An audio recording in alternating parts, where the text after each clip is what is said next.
Aime was brought to St. John the Baptist Catholic Church to be baptized on April 21st, 1844, when she was 2 years old. Her baby sister Clementine was also there to be baptized. It was a Sunday, and the girl's mother Catherine, called Kitty, must have hushed her babies through the Mass before it was time to be baptized. Félicité Becknell-Haydel, a wealthy widow who owned Kitty and her children, came from a devout Catholic family who had helped build the church.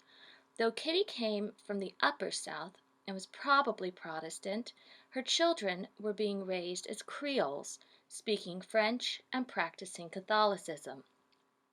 Aime was 2 years old when she was baptized. Her godparents were enslaved individuals named Joseph and Henriette. Aime's sisters had nearly identical names. Her older sister Clémence was 4, and younger sister Clémentine was 1. The sisters did not share the same father. Clémence and Aime's father was a white man. They had light complexions and were called mulattresses to reflect that they were of both African and European ancestry. All their younger siblings were referred to as Negroes, indicating that they were of entirely African ancestry. This was the terminology used during that time period and appearing in legal documents. In 1847, Félicité Becknell-Haydel died, and her estate was auctioned off on behalf of her heirs. Aime, her mother, and her 5 siblings were sold to Lazan Becknell. Lazan Becknell was Félicité Haydel's nephew and had recently acquired his grandmother's plantation from his cousin. He paid $3,760, that's roughly the equivalent of $119,000 today, for Kitty and her 6 children: Charles, age 9, Clémence, age 8, Aime, 6, Clémentine, 5, Pauline, 4, and Marie, 18 months. Kitty was considered a domestic slave working in the household at Evergreen Plantation under the direction of Lazan's wife, Fanny. She was described as an American mulatress in the sale and had many skills. She was a cook, washer, and ironer. Though her mother worked in the house, Aime was sent to the fields to help plant and harvest sugar cane by the time she was a teenager. Ned Edwards arrived at Evergreen Plantation in the late 1850s. He had been born in Virginia and was torn apart from his family, friends, and home through the domestic slave trade. He was sold in New Orleans, the largest slave market in the United States. He had to make his own family and create relationships that would help him endure slavery. Aime caught his eye and helped him to adjust to life on a Creole plantation. Slave marriages were not considered legal in the state of Louisiana.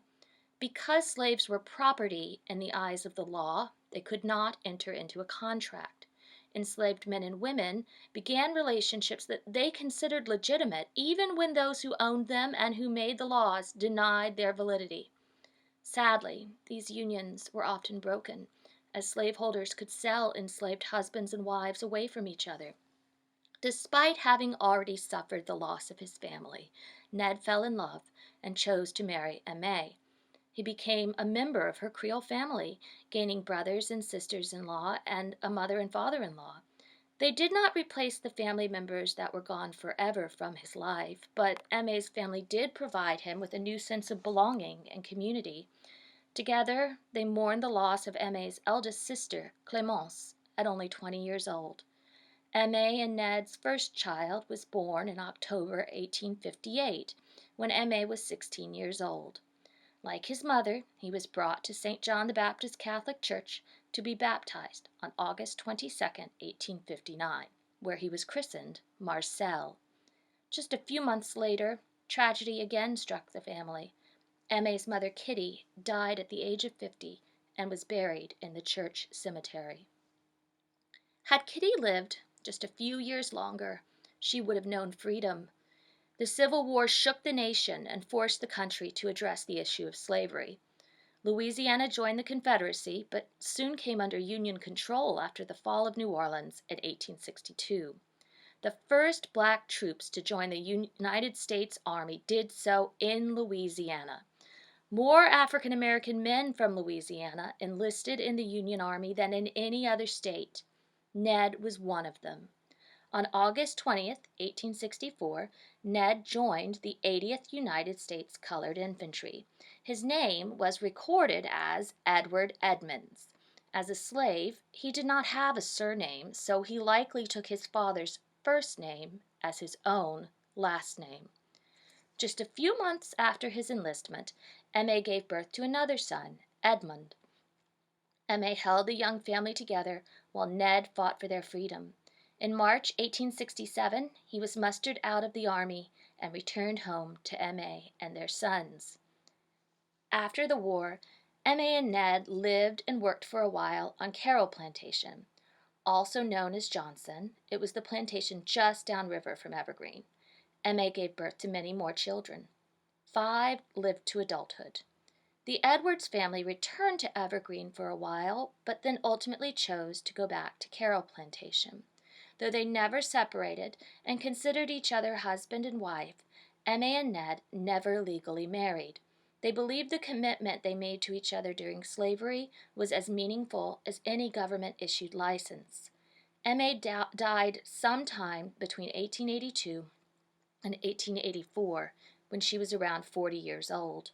She was buried in the cemetery of St. John the Baptist Catholic Church, where she had been baptized decades earlier. Ned remarried several years later. In his old age, he received a pension from the federal government for his service during the war. He was disabled due to a serious hernia that had gone untreated for decades. In a deposition taken by a federal official working for the Bureau of Pensions, Ned spoke of his past and how he had arrived at Evergreen Plantation. "I was born in Virginia. The slave trader brought me in Louisiana at the age of 20. I was a slave in Louisiana 12 years before the war. My mother told me when I left the state of Virginia I was 20 years old. A slave could not keep any records at all. All I am able to explain is from my mother when I was sold from her." Ned Edwards died on November 18, 1908, and was buried the next day by Reverend Albert Washington in the Second African Baptist Church Cemetery, now known as Young Cemetery. Though Aime had maintained her Catholic faith all her life, Ned was a member of the Baptist Church. Aime's children and grandchildren continued to live and work at Evergreen Plantation for decades to come.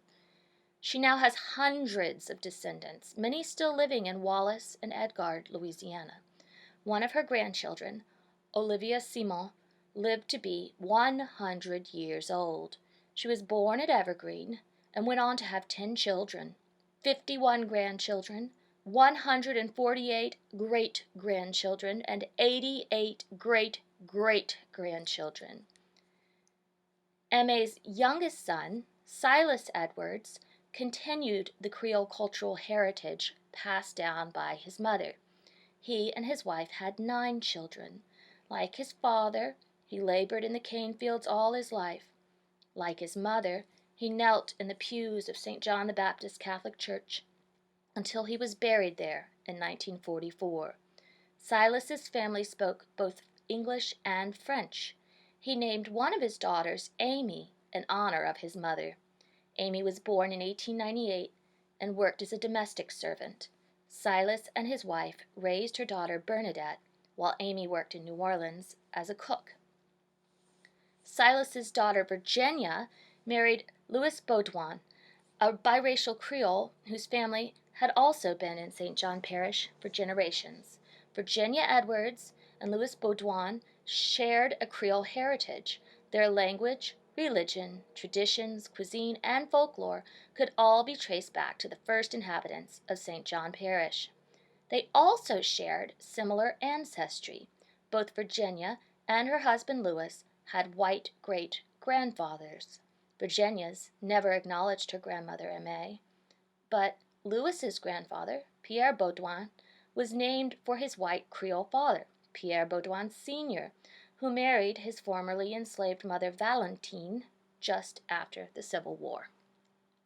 When Virginia was 75 years old, she was interviewed as part of an oral history project. She spoke of incidents in the Catholic Church during her childhood and of old home remedies. She was most forthcoming about the violence and intimidation directed at African Americans during the Jim Crow era.